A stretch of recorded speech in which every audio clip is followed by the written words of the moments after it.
gentlemen, welcome back to the Dynamic Lifestyle Podcast. We have our awesome guest here, Jordan Syatt. Jordan, how you doing today? Oh, guys, thanks for having me. I really appreciate You're it. very welcome, man. The pleasure is all ours. So we like to get the podcast started off, Jordan, by kind of just getting to know who our guest really is. So if you can kind of give us some information on what your story is and who Jordan Syatt is. Yeah, so I think I'm best known as actually I just got my 27th degree black belt in chugging coffee, so very very excited about that. It was a big accomplishment. But mostly started out as a power lifter. So set a couple world records in powerlifting, and then from there, I was lucky to get into the online training space pretty early on. So for the past 5 years or so, I've been building an online training brand and just business, and yeah, it's pretty much it. Mostly like powerlifting, and then more recently, I created a powerlifting for fat loss type product, and that's been blowing up, fortunately. So the whole concept of creating like getting strong as all hell and looking really good naked, Right. and then that coupled with entrepreneurship all seems to be what my brand is floating around as right now. That's awesome, man. And whoever's listening right now, if you guys haven't seen Jordan's videos when he deadlifts, like he's not fucking joking. Like he's strong as hell. He's pulling like over 500 pounds like it's nothing. So Thanks, man. yeah. All right, Jordan. So we're always just really interested in knowing, why people kind of make that turn to become, entrepreneurs. So we want to know, when was that point where you kind of just pivoted and you're like, you know what? I don't want to work for anybody. I want to create my own thing. I want to be an entrepreneur. Honestly, like from what I've like heard and like learned from some of the entrepreneurs in the world that I've always looked up to, and the people that I've always like sort of aspired to be like as an entrepreneur, I've always found that they've always said that if you're the kind of person that like no matter where you're working, you feel suffocated when you're under someone else, and like you're never just like content and like happy working for someone else, like you always want to do something bigger, then like you were more or less born to be an entrepreneur, or like maybe you just have an attitude problem. But like I never ever ever worked well under other people. It was never something I liked doing. It was like, even if it was a job I enjoyed, it was always like, I want to do my own projects. Like, let me do this, let me do that. Even when I was working at gyms when I was a kid, like I got my first personal training job when I was like 14. I was always trying to build my own projects and run my own programs and like, let's do this, let's do that. And that coupled with, I think personal training is inherently a relatively entrepreneurial business in terms of like, you always have to build, even if you're working in a company, you have to go out there and essentially like sell. So I think just from starting in that at a really young age sort of primed me to be like, all right, like I can do this on my own. I don't need a boss. And once you sort of have that revelation where you don't need to depend on someone for that, like bi-monthly paycheck, like then why would you depend on anyone if you could just do it yourself? And so that's sort of, for me, that's what happened. Gotcha, man. I could relate 100% with you, man. I was working for someone, just maybe 5, 6 years ago, and it's just, I don't know what it is. It's just that feeling of just having to like just take orders from other people and just people bossing you around. It's just like, man, I just couldn't do it. It's like I hate having like a negative attitude, and I don't like bringing that energy. So it's like I knew when it was time to cut the cord and eliminate myself from the equation. So that's awesome to 100%, hear. man. Yeah, 100%. cool. Right with you guys. Yeah. Yeah, I like what you said though, man. How you said that you got to know, like like if you're working somewhere, if you are starting to build your own systems, run your own projects, and that's a pretty good sign right there that you should probably maybe try like experimenting and venturing off on your own. Right. I mean, Yeah. I think what happens is like some people like they get told what to do and like that's it and they're done, and like they're sort of like, all right, cool, so I have to do this and then I'm done by 5 and they go home, and that's great, dude, like totally fine, like Yeah. no problem with that. That's how some people are.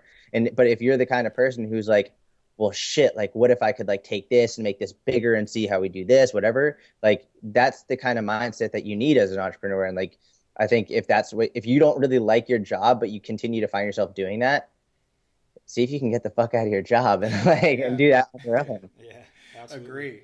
So, as an entrepreneur, man, what has been like your biggest surprise so far? Um, oh man, there's a lot, but I think it's so funny. Like as I've progressed as a fitness professional, like for example, like when I was a young kid and I was like getting in the fitness industry, it was always like, man, like if you just want to do this, you'll do it, no excuses, blah blah blah type of thing. And like then you like start to look into behavior and like psychology and like listen, like there's more to it than just like people are going to do it or not going to do it. Like there's more involved. And I think as an entrepreneur, when I first started really diving into like being my own businessman and or like starting several businesses and whatever, I was like, listen, if you just want to be an entrepreneur, you'll do it, blah, blah, blah. Like, this is it, like, period. Like, you'll wake up at 5 and you'll go to bed at 1 and whatever. And as I've grown, I've come to realize like it's not for everyone. Like, I think like one of the big things for me is like I'm the only one of my friends who does my own business. Like all my other friends are like in 9 to 5 jobs and they complain about them. And I'd be like, man, just stop, just go, go, go. And I think like I would get really pissed because I'd be like, number one, I just hate complaining, but I'd get really pissed at them. I'd be like, listen, if you want to make a change, do it. But then I think for me, realizing that entrepreneurship is not for everyone, Right. that like, it's really fucking hard. Yeah. Like you're never gonna like, I've never ever felt 100% like I'm 100% sure that this is what I'm supposed to do, but I never every day wake up feel 100% confident that everything is like okay, Yeah, right? Like yeah. I can always be doing better. I can always be improving. I can always be like taking one step. And I don't think that a lot of people can handle that. I think a lot of people need the security of having a job and like knowing they're going to get that bi-monthly paycheck Right. and knowing like what they're going to be doing. So I think for me, there's a huge like learning curve and like surprise for me where it was like, listen, this isn't for everybody and it has to be okay. Yeah. Oh, seriously, that's well spot said. on. Well Yeah. said, man. All right, man. So let's say you travel back 5 years and you're starting your journey again, and you know what you know now. You've been through everything that you've been through. What are 3 lessons you would tell yourself that you've learned? Oh man, 3 lessons that I would tell myself from 5 years ago. Shit. Okay. Well, number one, when I didn't get an email list for like 2.5 years in. And I missed a lot of opportunities with that. So get an email list. Like it's like the best way to communicate with people. Right. I would say get an email list is number one. And I say that because about a year after I started, one of my articles went viral because Lifehacker posted it, and I got 24,000 views on my site in one day. And Roger Lawson texted me. He goes, "Dude, you must be getting so many emails right now." I was like, "No." I was man. sitting in my dorm room. I was like, "Fuck, man." So there's that, and then other ones. Let's see. I think at that point in time, I think a lot of people are in like this points, like throughout their whole life. It was like, I felt bad for not going out with my friends or not like going out on like Friday nights and getting drunk or whatever. Like, and I guess you can relate it to a person who goes out with their friends and gets a salad, right? And like their friends try and put them down or like, come on, like whatever. And like they feel bad about it. It's like, I don't feel bad about eating healthy at this point. Like I'm far beyond that. And like at this point, people don't even say anything because they know I'm just like, whatever, like this is my choice. But at that point with my business, like I was in college and I was literally staying in on Friday and Saturday nights and working. And I felt sort of like, shit, am I like wasting the best years of my life, blah, blah, blah. And like, am I wasting like all this precious time? And I was like, no, I wasn't, because I was literally doing what I love to do. It was like, I would have felt bad if I went out and drank and wasted a shit ton of money and like just whatever, doing what like most people tell you you're supposed to do in college or like when you're in your 20s, rather than doing what I knew I wanted to be doing. Right. So like sort of just like letting myself know you don't have to go out and get drunk if you don't want to. And like that's like what a lot of people say is the best years. But like honest to God, man, every day I wake up and I'm happier than like all of my friends. And like they're like I had more fun in college building my own business than a lot of them did, because they would just wake up the next day and be like, oh shit, that was such a waste. Right.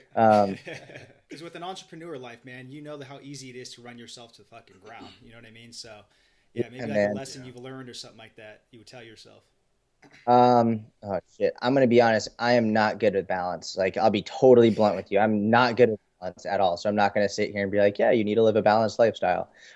Because I literally wake up at 5 and I don't stop working until like midnight or 1 usually.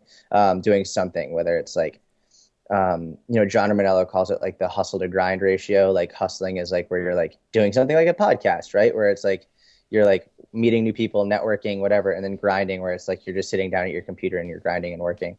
Right. So for like, honestly, I don't have good balance. And like realistically, maybe I even disagree a little bit. Like I think that the people who are like the most successful entrepreneurs probably don't have too much balance. You know, like I agree work too. with Yeah. Gary and Gary Vaynerchuk. Dude doesn't really have too much balance. Like the dude works his fucking face off, like every day, every minute of every day. Um, I mean, I think as you get older and you build a more sustainable and scalable business, you can create more balance. Right. But if you own a business, you're working 24/7. And if you're not physically working, it's in your head. Yeah. You're Yeah. constantly thinking about it. Like you don't get a weekend. You don't get to be like, oh, yes, I get to take like Friday night until Monday morning off. It's like you're on whether or not you're really like physically answering something or not. Like it's always on your mind. So if you want to be an entrepreneur, be prepared for not a balanced lifestyle. Dude, 100%. I like it, man. You know what? You even changed my perspective on that a little bit. So I agree. I mean, shit, I don't feel so bad now that I'm not so balanced out and stuff, because it's so hard, man. Like I go to sleep at times where everything's just on my mind. Like I was telling Chris like the other night, I was thinking about Facebook ads. Like, why am I going to sleep thinking about Facebook ads? Like, this is ridiculous. So, It's a sicko. yeah, man. So it's like we all have like some little kind of like little sickness going on as entrepreneurs. So it's like it's hard to just like pull the plug on that. Seriously, you can't, man. And like people who aren't entrepreneurs, like they're not going to bed thinking about Facebook ads. Right. They're going to bed thinking about like I don't know, the video they just watched on Facebook. Like they're looking at Facebook as like a means of communication and like entertainment, and we're looking at Facebook as a means of business. Got it. Yeah. So it's interesting. It's an interesting mind switch. Yeah, it really is. Yeah. Okay, so let's switch gears here. So what do you currently like? What is currently like your biggest challenge in life right now? My biggest challenge in life right now. I have so many things I want to do, and I don't have time to do all to like. I don't have time to do all of them. Like I literally have so many projects I want to get done, but like I'm just like I don't have time to do all of that shit. So like I think for me, my biggest struggle is figuring out which one is most important and like giving my all to that one at a single time. Because for me personally, if I try and do 10 things at once, nothing gets done. Right. If I do one thing and really hammer it home, it happens and it's a huge hit. So like that's always like my biggest struggle is really finding that one thing to make happen. Gotcha. Right on. Cool. All right. So how many years have you been in the fitness industry now? I think like 4 or 5, right? Well, online 5 years, Okay. but I'm 25 and my first personal training job I was like 14. Shit. So it's like a little over a decade but I would guarantee I was doing stupid shit, but I think almost all of us were doing stupid shit when we first started out. But yeah, man, I mean, I started personal training like totally inappropriately, should not have been let to happen, but when I was like 14 years old. Yeah. like I remember sitting in Mr. Ray's English class in high school writing client training programs, like not listening to what he's saying. Yeah, like, it was crazy. Yeah. All right, man. So let's call it 10 years then. So let's say, what are the biggest flaws you see in the industry right now, from this past decade of what you've learned? The biggest flaws. Well, from like a fitness perspective or a business perspective? Let's say fitness. Yeah. Okay. The biggest flaws. I see a lot of coaches. Oh man, almost always goes back to business. Let me think of like more fitness That's all stuff. right. If you want to just put those things together, I'm fine with that. I mean, the fitness industry, one thing I've always found is it runs on a pendulum, right? Like everything is like either like all this or all that, like 100% yes, 100% no. So it's like, I think one of the biggest things that I'll see constantly is like coaches being like, it's funny, like if you look at the comment section of some of my most recent videos, like you'll see a lot of this where it's like someone will be like, the paleo diet is the best diet in the world, or the paleo diet is the dumbest diet in the world. Or it's like, you need to eat 6 times a day, or it's like you should never eat, or like intermittent fasting is like the most amazing thing, or like it's absolutely going to kill you. And I think as coaches, it's so damn important to like keep an open mind, and that like everything is going to change and depend on the person. And like more than anything, more than whatever method you follow, whether it's paleo or like fucking zone diet or like Atkins or whatever you're doing, more than anything, it's just going to be adherence. Right. Like just how well can you adhere to something? So the more as coach, like, and even stuff like, I actually have gotten in a lot of arguments with people I respect in this industry about stuff like Zumba or like Pure Barre. I have a number of online coaching clients who do not lift. Like they straight up, they do Zumba and they do Pure Barre and they do yoga. Um, and they don't lift because they hate it. Like they straight up, they hate lifting. They hate going to the gym. They don't feel comfortable in that environment. And who am I to be like, well, either you do that or we're not going to work together. Like I would much rather them do my nutrition protocol and then have them do something they enjoy and enjoy somewhere than like not do anything at all. Yep. So, I mean, a lot of us get like I had this one guy come out like straight up on Facebook the other day, be like, you want to know what's killing our industry? It's like Orange Theory. I'm like, no, it's not. Like a lot of people love it and they're doing great things in it. And like, they're like, it's like the CrossFit thing too. It's like, so I think we get in this mindset, you know, we go to these Perform Better seminars and it's like, everyone has to be doing the FMS and like, blah, blah, blah. It's like, shut up. Like people like, if you don't do the FMS, you're going to injure yourself. It's like, no, like none of my clients do the FMS. And so I think just keeping that open mind of just being like, listen, exercise is exercise. And like, there might be like more efficient ways to do it, but like the major thing that tops efficiency is, do they actually enjoy doing it? And if they don't enjoy doing it, then they're not going to keep doing it. And if they can't adhere to it, then it's not going to work. Yeah. Dude, I love that, man. So we kind of go off of like an approach what Eric Helms talks about with REF, right? Realistic, enjoyable, and flexible. People do not understand how important like that enjoyable part is, you know? So like you said, if your clients are doing like say Pilates, yoga, man, they like it and they're adhering to your nutrition program, they're getting results. Who gives a fuck? Like if they're fucking doing powerlifting, CrossFit, who gives a shit? You know what I mean? 100%. 100%. Yeah, absolutely. Okay, so when you think of the word success or successful, who's the first person that comes to mind? Well, so I'm totally biased in this just because I'm working for Gary Vaynerchuk. Hey, it's no worries, man. It's all good. Gary Vaynerchuk comes to mind with that. And like for a number of reasons, but he recently said something that really hit home for me. And like he was defining his version of success, like what he looks at success as, where he said basically in his eyes, success is twofold, where it's like on one end in the short term, where it's like doing whatever you want to do whenever you want to do it. And in the long term, the legacy that you leave, where it's like, you know, what people think of you in the long term and like how you affect people over even long after you're gone, like the difference you make. Like, for example, like Steve Jobs, like what a legacy, right? Like the entire world will forever be affected by him in a really positive way. So for me, like that literally, he just said that yesterday. And like, that was a really big thing for me. So that's sort of what's top of my mind in success right now. It's like, okay, like, no, like, number one, what can, like, as a personal endeavor for me, can I do what I want when I want to do it pretty much at any time? And as more of like a legacy and like for everyone else type thing, how am I going to affect people all around me and the rest of the world forever? And I think that's more or less all encompassing at this point in time for me, like what success is. And Gary is the person I think of for that. Love it, man. I love the whole legacy aspect. And I even try telling people too, like, you know, when they ask me that type of question, I pretty much sum it up and say, I want to live a life worth telling a story about, plain and simple. You know, I want to impact people's lives. I want people to remember me. It's like, it's all about that legacy. So, yeah, awesome, man. But I don't want the same story as this guy. Of course he doesn't, man. All right, man. So, serious note. So, I mean, you've been in the fitness industry, say, like a decade. You're pretty damn successful online. I mean, you're successful that you're training Gary Vee right now. You've created products, programs. So, I mean, a lot of people would sit there and get complacent and just kind of be like, you know what, I've made it. You know, I'm at the top right now. I'm going to just kind of coast through, right? So what motivates you to stay hungry?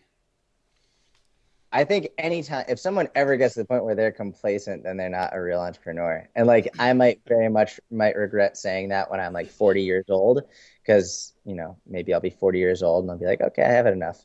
But like, but I think, I mean, it all boils down to I'm nowhere near where I want to be ever. And pretty much like every time I hit a milestone that like something I set for myself, I'm always like, well, what's next? Like, still not there yet. And I think it's never like, just like weight loss isn't linear downward and strength gain isn't linear upwards. Like entrepreneurship is never like it's like like all over the place. So like along that roller coaster ride, you're like hitting milestone. And I think it's really like you might have a goal here and eventually you'll get to that goal, but along the ride, you've set like 5, 6, 7 new ones that by the time you get to this, it's like, well, no, I still need to get those, And so like my hunger is like, number one, I mean, if I don't work, then I don't get paid. So like if my clients aren't getting good results, I'm not going to get paid. Like if, whatever, in whatever sense, like if I'm not performing at literally the top level, I'm not going to have a roof over my head. I'm not going to eat like that. But also it's like, there's so much more to accomplish constantly. Like I'm a big believer in like always happy, never satisfied. Mm-hmm. So like, I'm not a big fan of like when you meet someone or you see someone in the morning, hey, how are you? Oh, it's been a rough, I don't like that. Like I'm much more of like always trying to look at the positives. So trying to be happy. Like it's not realistic to be happy all the time, but like making that effort consciously to be happy. If you're not happy, like recognize it, appreciate it, and then move on.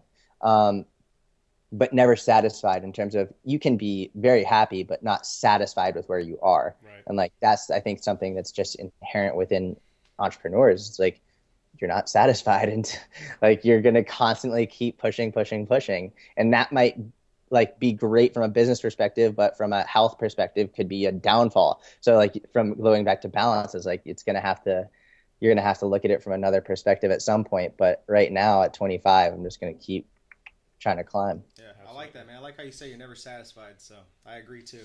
Yeah.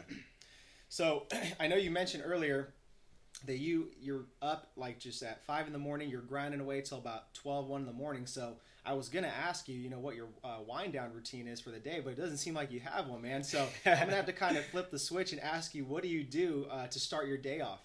Exactly. Well, like so the first 60 minutes. I mean, so keep in mind, like my schedule is very different than most people's, like just based on inherently like what I do. I go through cycles. Like sometimes I'm way more productive in the morning, and then other times I'm way more productive at night. So for the past 6 months, for some reason, I've been way more productive late at night. Okay. So like what I've been doing is I wake up at like 5. I coach Gary at 6. So from 5 to 6, it's literally like me sort of just like zombie walking around, like coffee drinking, like making sure I have everything set up for Gary's workout. And then when I get back to my place, I'll shower. And then after the shower, I'll go to a coffee shop, and like getting out of my apartment is huge. I can't work in my apartment first thing, or else I'm probably just going to go to my bed and sleep or something, or like whatever. So I literally get out, go to a coffee shop, work. Then I'll go lift, and then go do more work, and then like eating somewhere in between. I try and like keep meals separate from working. I try and like close my computer when I like put food in my mouth, but it doesn't always work. And then usually I'll try and have dinner with someone. Like I usually try and like, because I mean I live alone, like my schedule is nuts. So I usually try, like if I'm traveling, I'll call someone like who's in the state that I'm in, like, hey, let's go grab dinner, like meet someone new. Or like if I'm in New York, try and meet up with a buddy. And then after that, I'll work until midnight or 1. So I'll like just grind it out again. And that stuff is usually like less creative and more just like interaction with clients and people. That's just more like stuff that you have to do that like doesn't require too much brain power. The creative stuff is usually earlier in the day. Gotcha, man. Right on. Cool, man. All right, cool. So I personally want to know, and I don't know if like a lot of the audience want to, but I'm sure they want to know too. So how did you start working with Gary Vee? How did you get that opportunity? Oh man, that's a crazy story. So I was, I was living in Israel, right? So like in November or no, late October, I moved to Israel because I love it there. It's like my home. So I moved to Israel, and I fully expected to move there full time. So there's like a saying in Hebrew, you make aliyah, and it's basically like where you move to Israel, and you become a citizen. So I was planning on doing that, and Gary had posted that he was looking for a new coach. His current coach at the time, Mike Vacanti, posted like, hey, Gary's looking for a new coach. Like, I'm going to be helping him do that. And I totally did not expect to get this job at all. Like, there was like literally no expectations. Like, fuck it, I'll throw my application in. So I did that, and I didn't hear anything. Like all of that was in early November. So it was like all of November, all of December, all of January until midway through February. I got a call from Mike. Keeping in mind, by that point, I literally figured, okay, they must have chose someone else. Like they like whatever. And Mike called me or Facebook messaged me because I was in Israel, and he was like, "Hey man, are you still interested?" And I was like, "Yeah, for sure, man." He was like, "Okay, cool. Like, um, we're gonna need you to fly to New York and coach Gary, and like for an interview." And I was like, I was like, I was like, I was like, "Oh well, dude, I'm in Israel. Could we just do this over Skype?" And he was like, "No." He was like, "You got to come coach him in person." I was like, "Okay." Well, my mom was coming to Israel for her first time ever. Like I was like bringing her over to Israel for her first time the next week, and like the last thing I wanted to do was leave Israel for like 36 hours and come back and then be there like, no, you can't, because like that looks sketchy. Like for like not an Israeli citizen to leave and come back really quick. It's just so they might have not accepted my passport. Right. I was like, shit, like I don't want to like risk that. And so I was like, can I do it in June? Because I'm going to be back for a wedding anyway. He was like, no, you got to do it this week. It's like, Oh wow. I was like, okay. Yeah. So I got my ticket. I didn't tell a soul. I didn't tell my mom. I didn't tell a single person. Flew in, coached Gary, flew back, and Mike was like, all right, I'll let you know I'll let you know by the end of March. So this is in late February. So all of March goes by, and like I still don't tell anybody. No one knows about it. And like I stopped thinking about it because I was like, I won't know until the end of March anyway. So all of March goes by, and then April 1st comes, and I'm like, nothing, didn't hear anything. So I like messaged Mike. I'm like, dude, like just want to like, I'm assuming I didn't get it because I didn't hear from you, but like just wanted to know. And he's like, oh, I'll let you know in like 5 days. I was like, okay, cool. Now I'm thinking about it constantly. I'm like, shit, counting down 5 days. And then this goes by, and Mike messages me like right when I'm about to message him. He's like, I'll let you know in like 48 hours. And at this point, I'm like losing my shit. I'm like, come on, just let me know. So I go to my email list, and I was like, guys, I have a huge favor to ask. I need you to go to Gary Vaynerchuk's Facebook wall and tell him why I should be his personal trainer. So like, it was the most remarkable outpouring of love I've ever gotten in my life. Like tons of people just like flooded Gary's wall with like these really heartfelt notes of like why they thought I should be his coach. And 24 hours goes by, and 48 hours goes by, and like that point was like where the point I should have heard. And then like 72 hours goes by, and I'm like, I'm an idiot. Why did I do that? He probably thought I was arrogant, blah, blah, blah. And then like the fourth day goes by, and then Mike calls me, and he's like, hey man, just want to let you know you got it. So Damn, you start wow. on May 31st. You should move to Israel. You should move to New York. So like, I was like, okay, packed up my shit and pieced out. Like, and then very soon after that. Dude, that is a hell of a story. Thank you so much for sharing dude, that, that's man. awesome. Really, I love how really you cool. took that risk too and just like, did the whole email listing. It was like 50-50 shot, but hey, it paid off. I mean, shoot. And I should totally give credit where it's due. I stole that trick from John Romanello. Okay. So John Romanello was Gary's first coach. I don't know if you knew that. So what happened was John. So Gary like put out like must have been 4 or 5 years ago now. He was looking for his first coach, and John had a pretty big following. And Gary put that out on Twitter, or Gary put that out on Facebook. So John went on Twitter and said, "Hey guys, like go to Gary's wall and tell him what's up. Like tell him who the best coach is." And like, well, all these other personal trainers were on Gary's thing saying, "Pick me, pick me, pick me." Now John had sent all of his followers over to that link, and everyone was saying, "Pick John, pick John, pick John."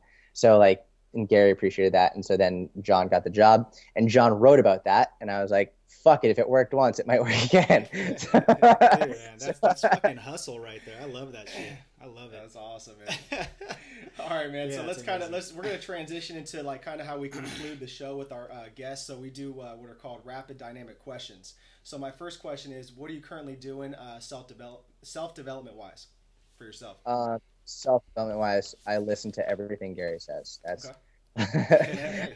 that is literally all. Literally, I'm just like jaw dropped, looking at him all the time. Like that's it. That's literally what I'm doing self-development wise. All right. I'm not gonna lie. That's I'm not reading any books on it. That's for sure. Gotcha. Yeah. Okay, cool. So if you could have dinner with one person, this person is dead, and then the other person is alive, who would these people be? All All right, so person who is not alive Right. and might say not exist, I would say Albus Dumbledore. Gonna put that out there. I would love to have dinner with him. One who is alive right now. Let's see. Hmm. Dinner. Who would I love to have dinner with that's alive? You know, dude, like It could be some hot chick, man. Yeah. We won't tell. we won't tell anyone. Um, oh damn! Now that just changed the game. Who would I have dinner with right now? I'd love to That's have such dinner with J-Lo if I could. who wouldn't love to have dinner with? This is a tough question because I'm like thinking like who would I really love to like talk to? Um, hmm. Dude, I'm like, uh I'm not like a political supporter of him, but I would love to just sit down with Donald Trump and be like, "Are you serious?" Hey, Like, dude, that's interesting. Yeah. it's like asking questions. Be like, "Let's like talk seriously right now." Yeah. Or just like, what are you thinking? Cool. I want to see like, what's going on back there. Nothing wrong with that. I like that too. I'd probably do the same thing. All right. So then, what are you currently doing training and nutrition wise right now? What does that consist of? So my training right now is actually for the past 6 months. So about a year ago, a little bit longer, I started creating a powerlifting for fat loss thing, and that got a huge response. People loved it because it was pretty much taking the dogma or idea that like you have to be a big fat powerlifter, like no neck, immobile, and being like, listen, you can be strong and have a six pack. So that's what I did for a while, and people got a huge response. And then over the past little while, I've really been diving into bodybuilding. And now I'm taking essentially what I've learned from bodybuilding and combining it with powerlifting, and I'm creating like a power building type program. Nice. And so I have about like 75 beta testers in various programs, different variations of it, and I'm beta testing it on myself as well. So that's sort of what my programming is right now, just like power building, which is where it takes the best of bodybuilding, the best of powerlifting, puts them together. So it's not so much focused on like the powerlifting side as it is more like the aesthetic side, but still getting strong as all fuck. Nice. So that's where it goes. Okay. And what are you doing nutrition wise right now? Are you like you tracking your calories, tracking your macros, or No, I mean, eyeballing it? I'm a big believer that like nutrition is very much like it's such a skill from the perspective of like once you get that skill down, you just do it habitually and naturally. You don't need to think about it. And I tracked calories and macros for so long that like I could just look at a meal and be like, that much calories, that much protein, good. And like as long as I can do that and be mindful of it, I'll never have to do it the rest of my life. And that's really the goal for all of my clients too. So I do that. If I was going to do a bodybuilding show, I would, but I'm never going to do a bodybuilding show. So Yeah, don't do it. All right, man. So what are you most grateful for right now? oh man, I'm the luckiest. I was about to say kid. I'm the luckiest guy in the world. Like straight, I have the most loving and like caring mom anyone could ever ask for. She supports me more than anyone. Like I'm in an extraordinary situation. I was just talking about this with my buddy David the other day. I grew up in an amazing town with an amazing mom in an amazing school system, like given literally every opportunity anyone could ever ask for. Great friends, like people talk about haters and people who like discourage them from doing things. I've never had any of that. I've never had anyone be like, you can't do that, you're not good enough, ever. Everyone's always been like, dude, you can do that. So like my environment, my like what I was just lucky enough to be born into has been beyond exceptional. So I'm just grateful for every opportunity that I have and have been given, and I just really hope I don't fuck it up. Like I'm so grateful for everything that I have. That's great, That's man. awesome. You're not gonna mess anything up, man. You're killing it. So keep grinding away with that. Yeah. So with our last question that we ask all of our guests, what does living a dynamic lifestyle mean to you? Living a dynamic lifestyle. I like that. Um, I would probably have to say like being able to adjust and adapt no matter what. Like no matter what happens constantly, like because life is never, especially as an entrepreneur, like never just gonna have like this is like the status quo. It's constantly gonna be like throwing you zingers. So whether it's like you're with your clients or whether it's with like yourself or your family or whatever is going on, constantly being able to adjust and adapt and like hold yourself to the highest standard no matter what.